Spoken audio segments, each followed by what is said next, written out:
Hey there, Aries. We're going to talk about the eclipse coming up September 18th. Technically, it's happening in Pisces, but in order to put the ascendant on Aries to do your reading, we had to fast forward a little bit. So it looks like the moon is in Aries. And for you, it may as well be, basically. I mean, it's really the actual eclipse is happening at 28 degrees Pisces. And so, pretty quickly after that, the moon moves into Aries, and it still will technically be a full moon. So, really, it's kind of a full moon in Aries and Pisces in a way, if you wanted to look at it that way.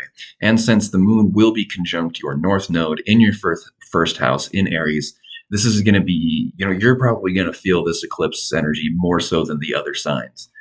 And the general theme that seems to be emerging for all the signs is recognizing where you're sacrificing your sort of self actualization for the sake of pleasing other people.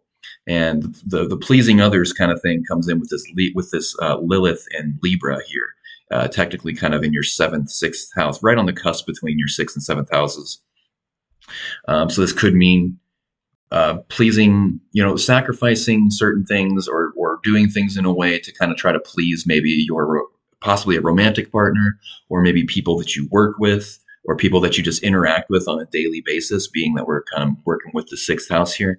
But whatever it is, the sun is kind of illuminating this long-standing pattern as it is showing up here in the third decanate of Virgo, and that third decanate is associated with Taurus, which so in a way, this is like something that's been a pattern for a long time to the point that maybe it goes completely unnoticed for a long time. Anything that you do long enough eventually just starts to become normal. Any feeling you have for a long time, especially if you picked something up during childhood, maybe before you were even old enough to realize it. I feel like this might go that deep. You might be kind of working through this really deep level of your condition, like childhood conditioning from your culture or your parents or whatever. Um, so this is something that kind of reaches pretty far back into the past and will come to light very soon here during the weeks leading up to this eclipse. This recognition that you may have in the past kind of sacrificed certain things. We'll see if we can kind of find out more about what. But just in order to kind of please others and end up feeling like kind of resentful and kind of irritated afterwards.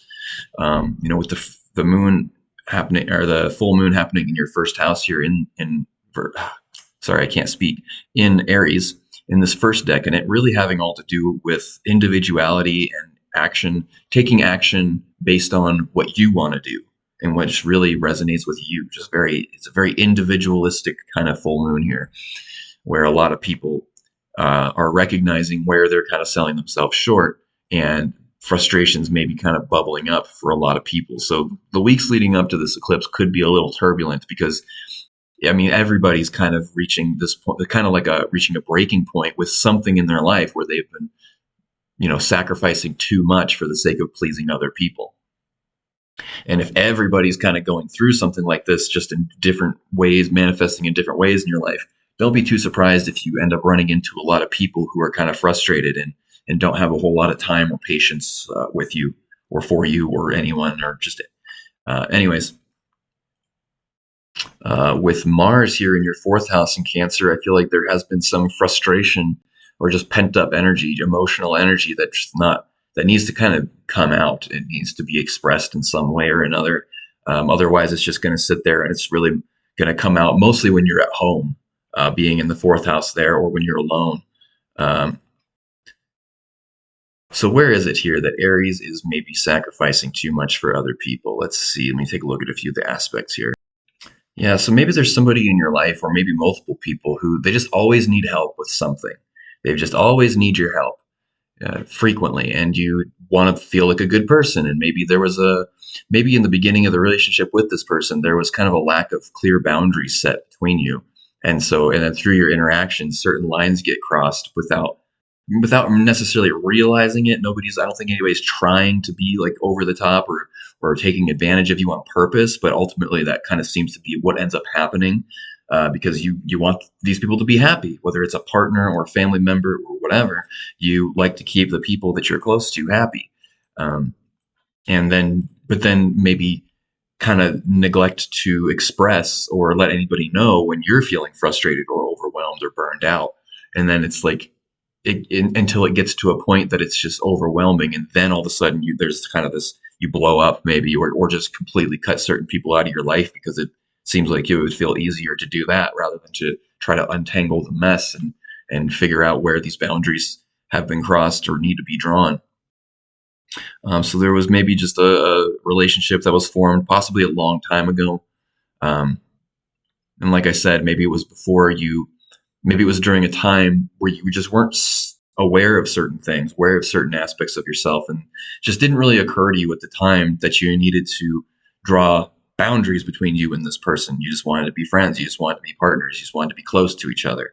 But then over time, you kind of merge together more and more, get more and more entangled, and then it gets to be kind of feeling like a bit of a mess where it's like not 100% clear whose responsibilities lie where.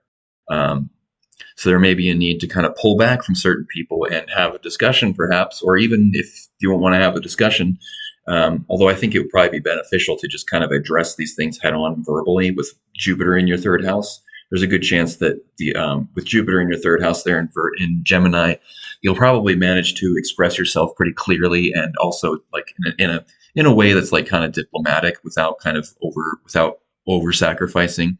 Where you don't have to be overly um, you don't have to like wear little kid gloves with this person, or you can just say what you need to say, and it will probably be understood and received in a more positive way than you're maybe expecting.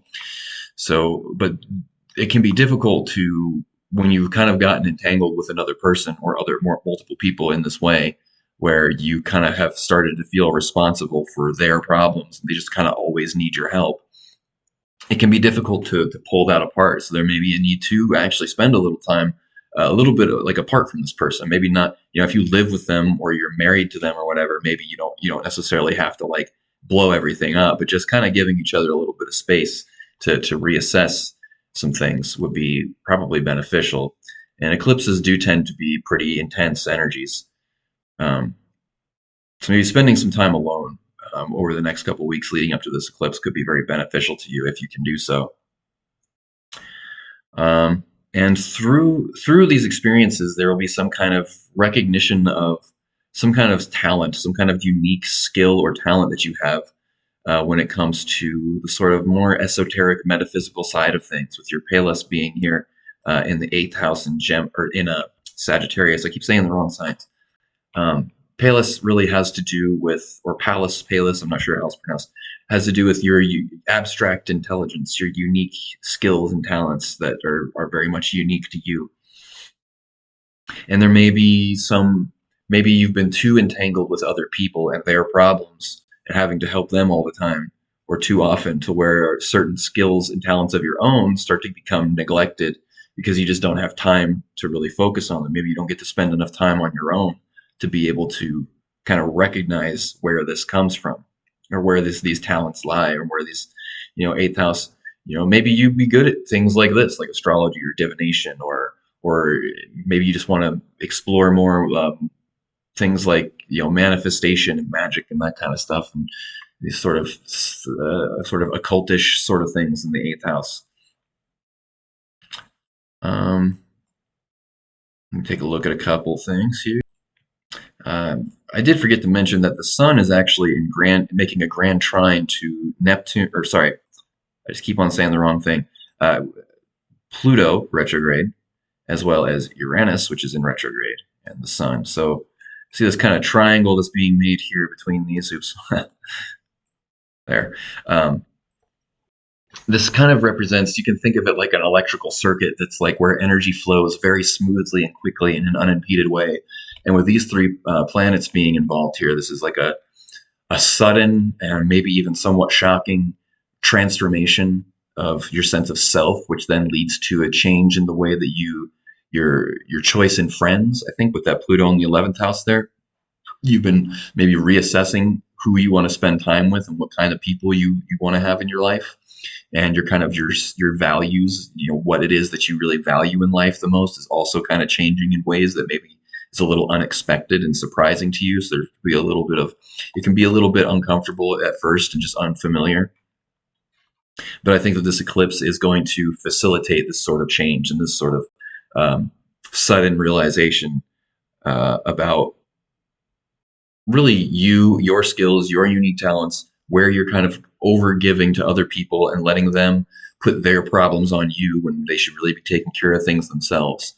And then you not feeling guilty when you tell somebody that something's not your problem. That can be, I think, one of the big kickers here is, I know you want people who are close to you in your life to be happy, but at a certain point, they really have to take responsibility for their own happiness. And the more you take on their problems and handle things or do things for their sake, or kind of over compromise, all you're really doing is enabling them to stay the same and to not really have to learn how to take care of their own problems and their own situations. Anyways, I'm going to leave it at that. Keep these kind of short. If you want to get a private reading, all my info is down in the description below. Check out my other videos I put out for the month of September so far. Like, subscribe, comment, all that good stuff, and I'll talk to you soon. Take care.